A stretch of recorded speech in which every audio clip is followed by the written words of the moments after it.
Friends, welcome back to my YouTube channel. तर मी चालली आहे जोगेश्वरी मार्केटला आणि चक्क बसमध्ये मी एकटीच होते, एकही पॅसेंजर नव्हतं। फर्स्ट टाईम असं झालं। दुपारच्या टायमिंगला जास्त पॅसेंजर नसतात। मी चालली होती मार्केटला। एका शॉपमध्ये कपडे दिले होते शिवायला, ते पण घ्यायचे होते मला आणि भाजी पण घ्यायची होती। जोगेश्वरी मार्केटला जरा स्वस्त अशी भाजी भेटते। म्हटलं चला दोन्ही कामं आपण एकसाथ करूया, म्हणून गेले होते जोगेश्वरी मार्केटला। तर तिथे बघा मस्त असे छान छान असे स्टॉल लागले होते। इंडिपेंडन्स डे असल्यामुळे तिथे मस्त असे व्हाईट, ग्रीन, ऑरेंज कलरमध्ये लहान मुलींचे फ्रॉक होते।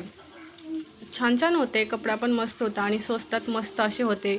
यूज आणि थ्रू मस्त वाटत होते। मी 1, 2, 3 बघितले, पण मला काही जास्त आवडलं नाही। मला कलर पण थोडे डार्कच होते, पण म्हटलं चला बघूया तरी आपण, तुम्हालाही दाखवूया।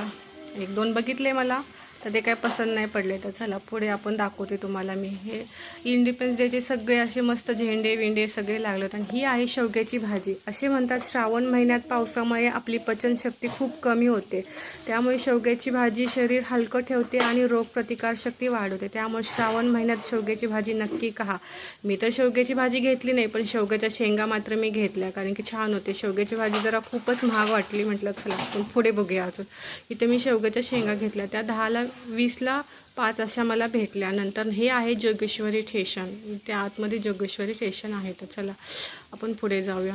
त्याच्यानंतर मी पुढे गेले, इथे सुद्धा मस्त असे टॉप लागले होते, ते पण 400ला मस्त होते। पण साईजचा इश्यू असल्यामुळे मी तर काय घेतले नाही, पण बघितले खूप शोधले, पण मला काय त्यात भेटलंच नाही माझ्या साईजनुसार।